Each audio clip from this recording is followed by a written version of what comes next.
Well, welcome to the Speak with People podcast. My name is Jason Raitz, and I'll be your host today. I am so excited you are joining us.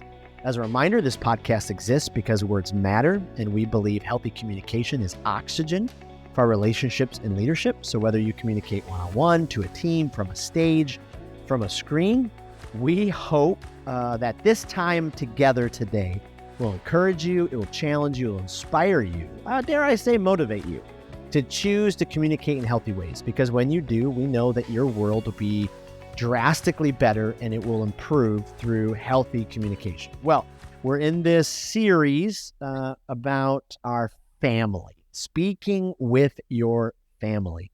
And for many of us leaders, our health in our home, in our family, our communication health is just incredibly vital. And so today we talk about a tough topic. And so we're talking about the topic of divorce. It's extremely difficult. And so we're going to walk into this conversation with caution and care. But we really do hope that this conversation, this interview will help you when it comes to speaking with your family. The reality is in 2023, many families do have to walk through this door and go down this journey of divorce. And so we want to have these questions. We want to talk about it because we know it's incredibly difficult on everyone, and it has the potential to destroy parts of you, your family, and your leadership. Because when it rocks you, your home life, your work life will most likely suffer. So that's why we're tackling this. So someone asked me about this series, why are you talking about family communication when you primarily talk about leadership and communication issues? Well, because again, if your communication is healthy at home or it's not healthy, it will bleed into your work. And so these are opportunities for us to rise above the rough parts, the bumps in the road when we're especially going through life and going through a divorce. So this week in this Speak with Your Family series, we dive into the right and wrong ways to communicate before, during, after a divorce. And today I'm so excited because I am joined by a very good friend of mine. I've known Dr. Michael Barrett for many years, and I have just been unbelievably impressed by his leadership over the years. I have such an admiration and respect for him because he is just someone who just lives out this message of speaking with people. And so I'm so excited to be able to be joined by him. He is definitely a friend who has stuck very, very close, and where I don't know where I would be without him. So Dr. Michael Barrett, thank you so much for being on the Speak with People podcast. Well, thank you so much for having me. It truly is. It's my honor and pleasure to be on the podcast with you.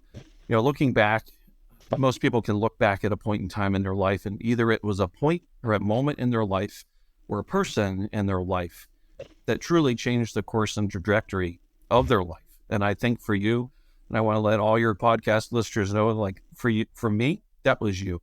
You were that person that, when I found myself in a deep pit, you were that person at that point in time in my life that altered that course and trajectory in my life. And so this is truly an honor and a pleasure to give back and to be part of something for you.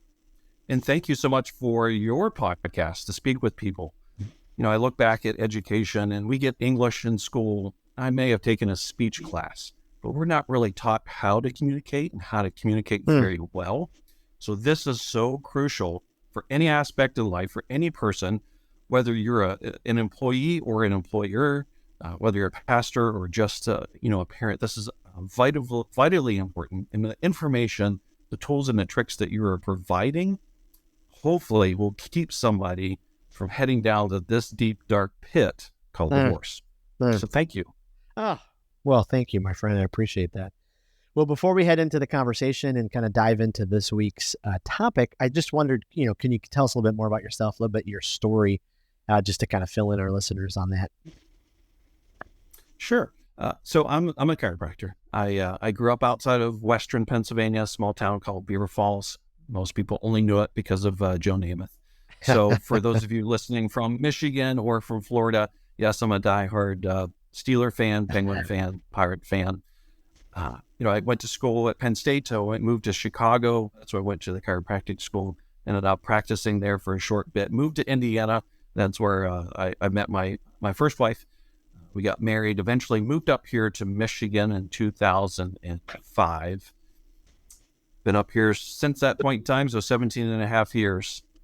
We got married around 2002. Somewhere along that way, the communication broke down.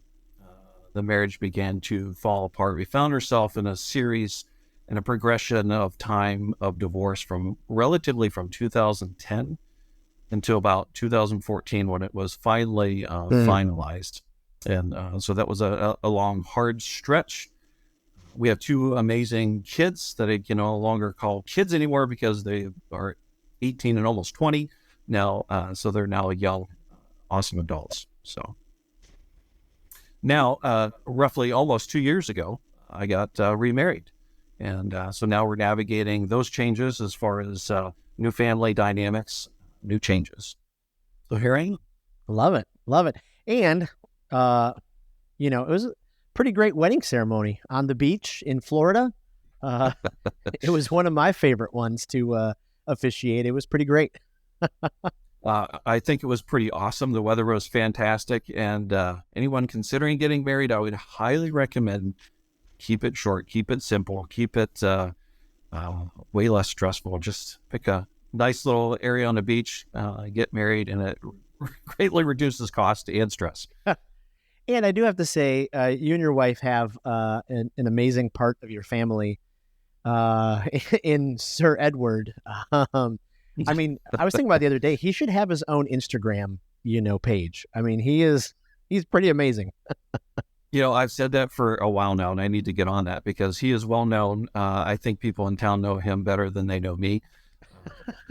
They may not say hi to my name, but they're like, "Oh, Edward." Everybody knows Edward. He's there's a coffee shop here that he's been the customer of the month many months now. They love him when he comes through and gets his little pup cup. So yeah, he's an awesome, almost 150-pound Great Pyrenees. 150 pounds. Yeah, he's a big baby. For sure. Oh, I love it.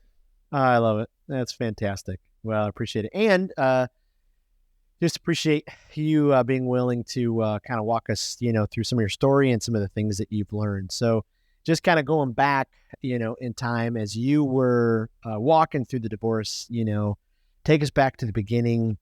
What kind of effect did that have in the very beginning on your communication with your family, your friends, with your work, the things that you were kind of going through at that time? Yeah. So, probably one of two things happen. Either you're going to overshare everywhere. So your friends, your family, your coworkers, your social media, which is an awesome place to just dump all of your dirty laundry, right? Or in my end, I went into my own little cave. So I chose not to communicate.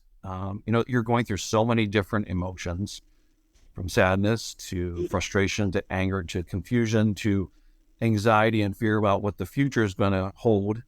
The future of what the divorce process is going to hold. And so it's very easy for those emotions to control what's then going to come out when you communicate. So I chose to go the more quiet, reserved way. I was working in a bigger office. There's a lot of people that were coworkers, but they weren't exactly close friends.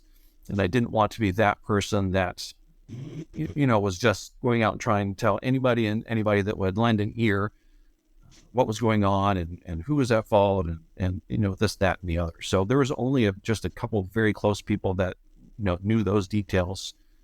And so for me, it was a very quiet, reserved period of time. Absolutely. Absolutely. It is interesting though. Some folks, you just nailed it. You kind of perfectly put that. You either undershare or you way overshare. And it's just amazing. I have seen, many of those conflicts unfold before everyone's, watching view on Facebook. And there's just nothing good that comes from that. No. If you could, and again, thank you for, sharing pieces of your story here, but what were some of the common communication breakdowns, that you experienced, or you just, because you've been through this and you've talked with other folks, that you've seen happen while people are going through divorce, some of those common communication breakdowns? Yeah. So I think if you be quite honest, I think it's not just during the divorce. Obviously, somewhere along the way, there was a major breakdown in communication that more than likely was a good reason or a portion of why it ended up being in a divorce in the first place. Yeah. So when those windows of communication, those lines of communication are no longer open or falling on deaf ears, then that then starts this tailspin of a downward spiral. I think some of the things that happen, with a divorce is that, so many emotional things going on that sometimes those that were involved are trying to grasp for anything and everything that they can, Mm-hmm. whether it's possessional things of money, house, dog, cars, whatever it may be.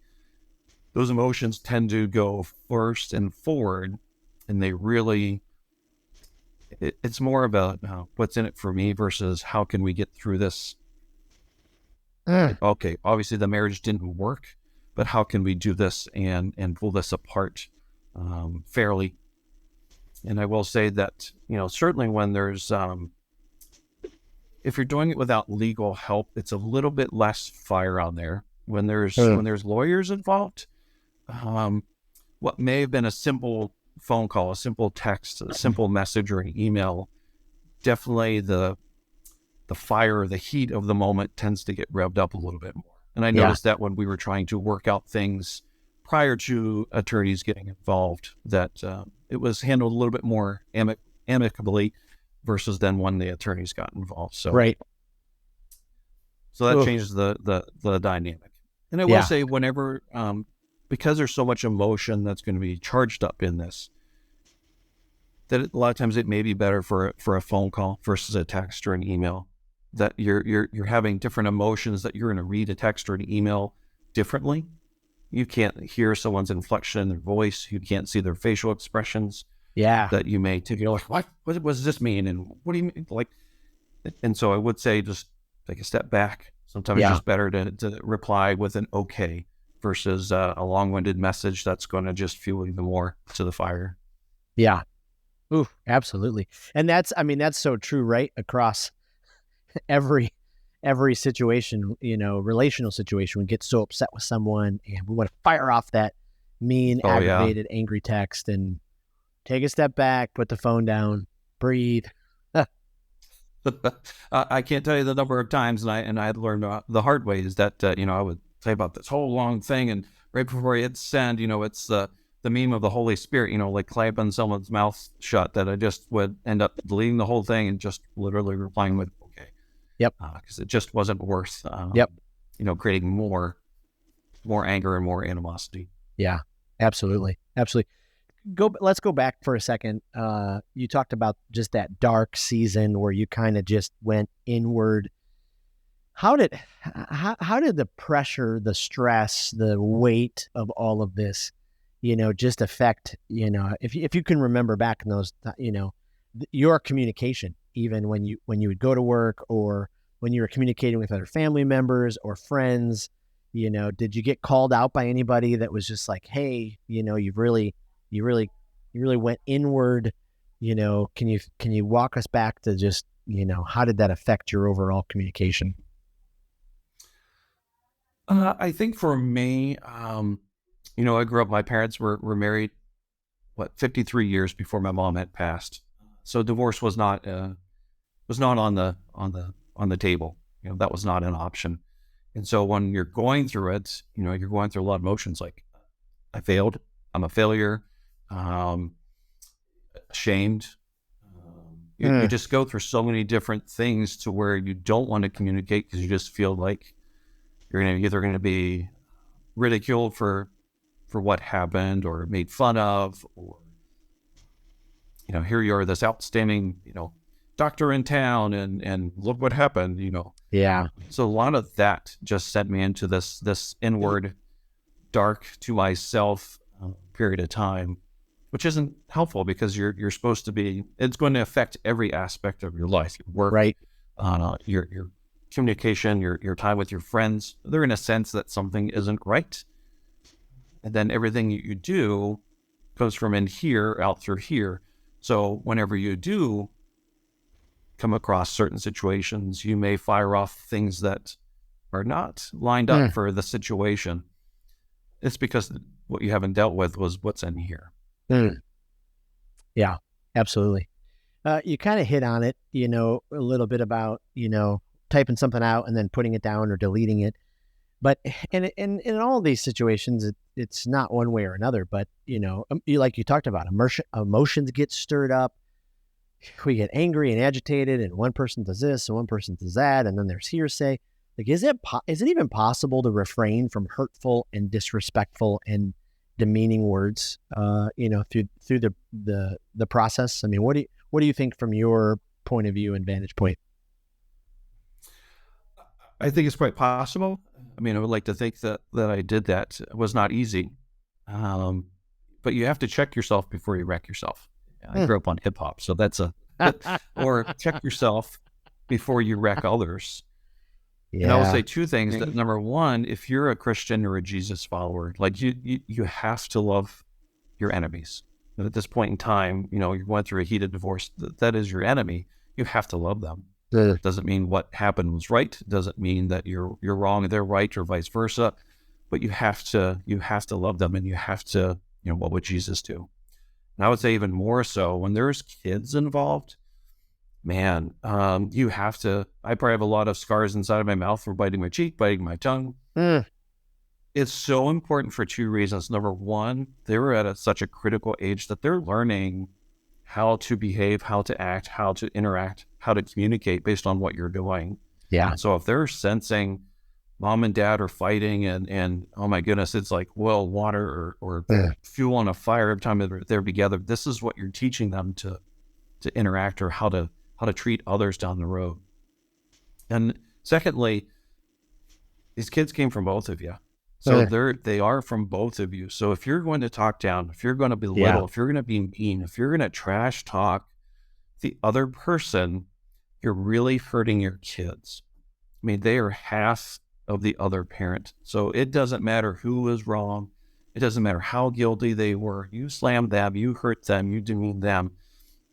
Even if it's not in front of them, somehow they're going to hear about it. It just not only makes you look bad, but it truly hurts them. And that's going to be some damage that is going to take a long time to heal in those children. So, yeah, not only is it possible to do, but it's absolutely necessary to do.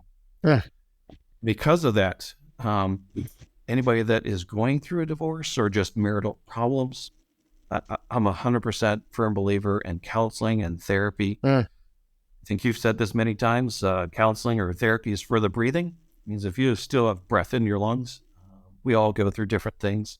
And this is probably one of the biggest things that you need a trained, seasoned professional to help you walk through what you're feeling, what you're going through, so that then you can communicate in a much better way going forward. Wow. That's so powerful. And, a lot of leaders get to the place where they, we know that, right? We know it. We've been told that. We've experienced maybe that in our past, but then we get to the place where maybe pride or, whatever wells up in us, and we're like, I'm going to be okay. I'm going to be okay. But if we just took that step, we might, have alleviated ourselves of a lot of, potential hurt, because working through those things with a counselor, could have, helped us not attack or, send that hurtful text or, those kind of things. Boy, that is so difficult. For coworkers or friends who have a friend, going through divorce, I know we all have them. It's like when someone, comes to a funeral and they, we just don't know what to say a lot of times at funerals. So some people say some like ridiculous things, oh, they look so they look so peaceful. What? Like, really, did you have to say that? But are there some things that need to be said and then, need not to be said, like during that time? Is there any advice you could give folks on that? Yeah, I guess it depends on your work environment. If you work in an office where there's two of you, clearly they're going to pick up on something a little bit more than if you're working on the floor with 100 people. Right. And that's not necessarily the place to, share things. I think sometimes just being there for somebody, if you're picking up on something doesn't feel right, like just even getting them a cup of coffee, say, hey, Bob, I just thought this might cheer you up a little bit. Yep. Have a cup of coffee on me, or hey, Yep. The Bulls play on Friday night. You want to go to Buffalo Wild Wings and go grab dinner and a drink or something. Just letting them know that that you're there and that you care. Yeah. You don't necessarily have to give them any words of advice, especially if you've never been down the divorce road before. Right. But it's a scary, it's a hurtful, it's a anxiety riddled time that sometimes the longer it's there, can lead to some depression. That just letting someone know that, hey, you're there. Yeah. Whatever you're going through, I'm here for you. If you want to talk about it, if not, hey, we're here for you. It's amazing, and I think, hopefully most of our coworkers or friends, when they do try to add, their advice, especially if they've never been down the road before, they just sometimes, just end up saying some of the craziest things, and you're like, you're just better off. Like just what you just said, just be there, be a presence, be encouraging. Anything not to say, I know you hit on maybe if you're, if you haven't been down the road, but, or maybe if you remember any examples, quote unquote, of things that were said to you. Oh man. Yeah, I didn't, because I was very, very quiet about it at my place of employment. People didn't really find out about it till years after the divorce. Anyway, and there's always two sides to every story, no matter, and it's even more difficult when friends or coworkers are friends with both of you. And if one person has already said their story, it's right. What do you do going forward? It's very hard. Yeah, it's hard. It's and I might be making a really inappropriate analogy here. So, as I think of this, one of those things that maybe I shouldn't say, but I'm just going to go for it. It's one of those things where we just create all of these sides. It's almost the same in the church world at times when someone decides, this isn't the church for me anymore, and they leave. It's like all these barriers are put up, and then you can't be friends anymore. It's like I've seen it so many times with families who've gone through divorce. Okay, who gets the friends in the divorce? And then, like in the church world, sometimes, can we still be friends? Can we still hang out if we go to different churches? It's just shouldn't be like that. We love to put up barriers and create sides all the time. I mean, it's just part of human nature. It's just so difficult. And sadly, outside of the work place, just mutual friends that we had, during the time that they heard of anything going on divorce-wise, it's like turning on the light in the dark Motel 6 and the bugs go crawling everywhere. It's, they scattered and disappeared.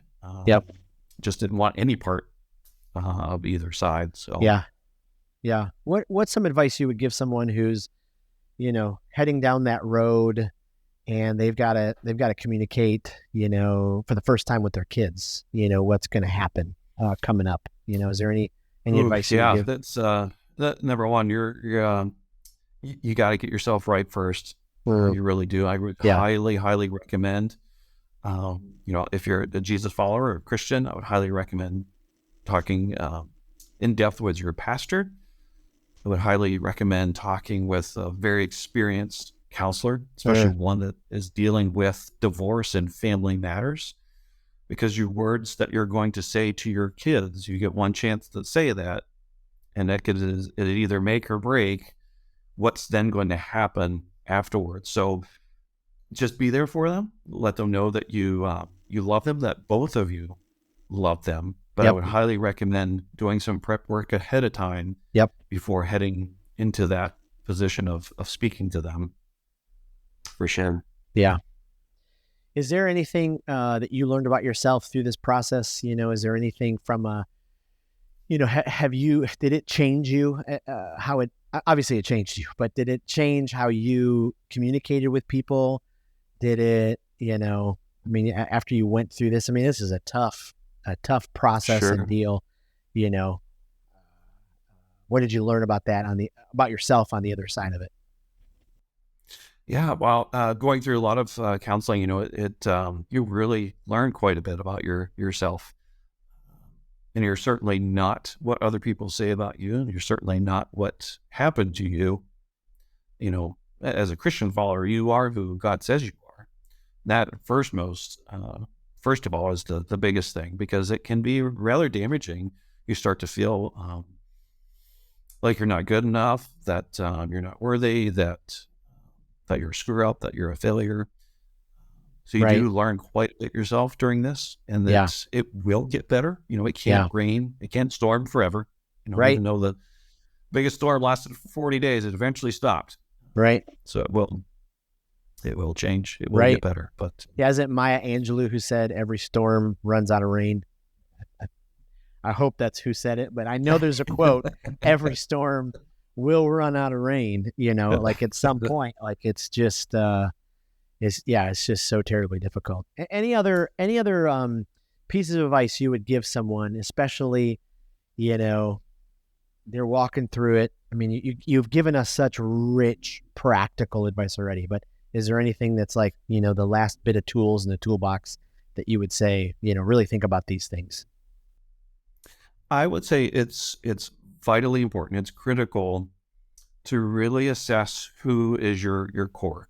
Who are your core few friends, not your dozen people to come over and watch, a football game, but I'm talking about your very few close friends, because if it's not divorce, there's another storm coming. There's another pit that you're going to stumble into. And those that are closest to you, that's either going to make or break how you get through this and out of that pit. So definitely I'd say assess that for sure. For me, I found out who that was because those that stuck around when I was in the pit, I got to enjoy things when we were at the top of the mountain, but they were in the thick of it with me, versus those that were at the mountaintop enjoying the view at the beginning. Once I got into a pit, nowhere to be found. And when you're left alone like that, that's a very tough situation. Yeah. I would say closely examine who your closest core group of friends are. Yeah. If you're going to go to church, if you're a Christian, if you're a Jesus follower, if you haven't gotten a small group yet, get yourself into a small group. Even if life is good at the moment, I would say that that's between you and the small group. Those are two groups of people that, man, really made a difference for me, getting me through that pit. So, and then 3, make sure you have yourself a good counselor.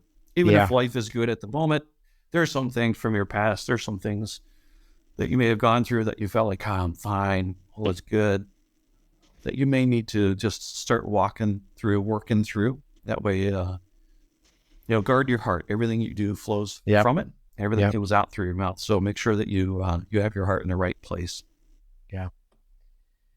Oh, that is so good, so rich. I've got to say, just from my perspective, walking with you through those times, and maybe inappropriate, I apologize again, but I would get upset at you at times, because I'm like, how are you taking the high road?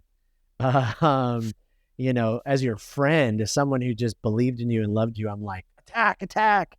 And you just time and time again, Michael, like I've just, you have encouraged me so many times in my own leadership in life with my communication, to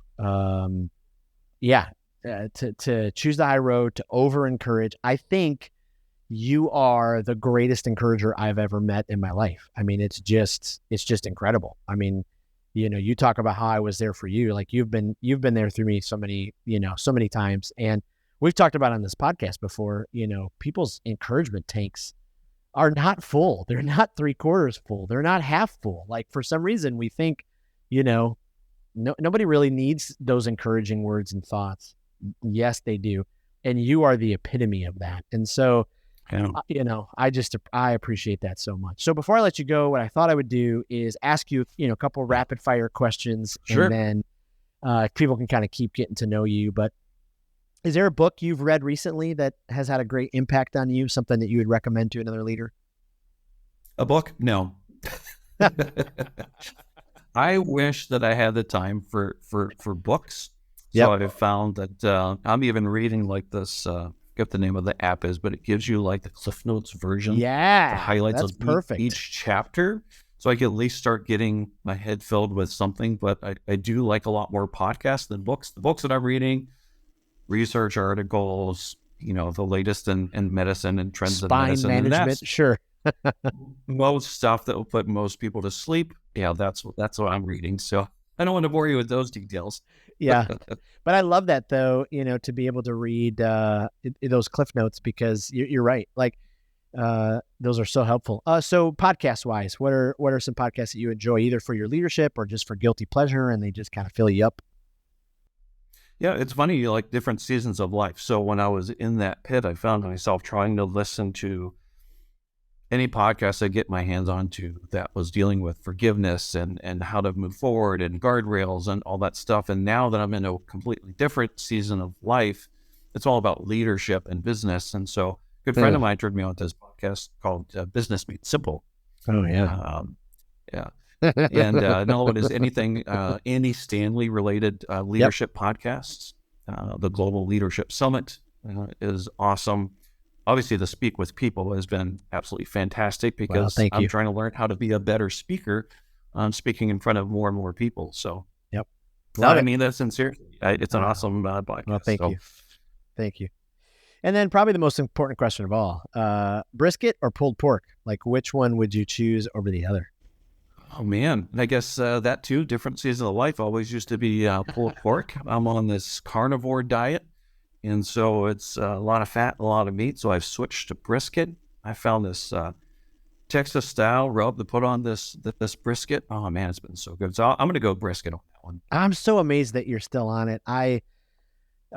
You guys are amazing. And the picture you sent me of your brisket the other day, wow. Like that was incredible. Well, I can't thank you enough, Michael, for joining us. Thank you for I know we just, we tried to just go under the surface a little bit, and this could be like, an entire 10-week series. But we wanted to give some hope and give some, practical advice to some folks as they're learning how to communicate this. Do you want to point anywhere people can find you online or your business or anything like that? Yeah, sure. So my wife and I have started this practice here in Mount Pleasant, Michigan. You can find us on as you call it, the interwebs. The interwebs. At abundanthealthmi.com. Awesome. So it's called Abundant Health Chiropractic and Wellness Center.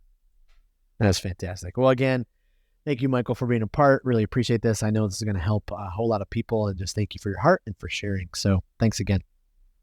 Thank you. Absolutely. Well, and thank you for listening to the Speak with People podcast. I just want to remind you that we would love for you to be a part of our Speak with People Facebook community. It is a community group on Facebook where we curate ideas, we share different podcasts, we do polls. Also, we can help each other elevate the importance and practice of healthy communication in lives. And so just go to facebook.com and then search for Speak with People community group, or you can go to speakwithpeople.com/resources, and then you can find it all on there. I just can't thank you enough. Our whole podcast team can't thank you enough for being an amazing listener, for downloading the podcast, listening, sharing it, and for leaving a review. Just absolutely means the world. Again, this podcast exists because our words matter.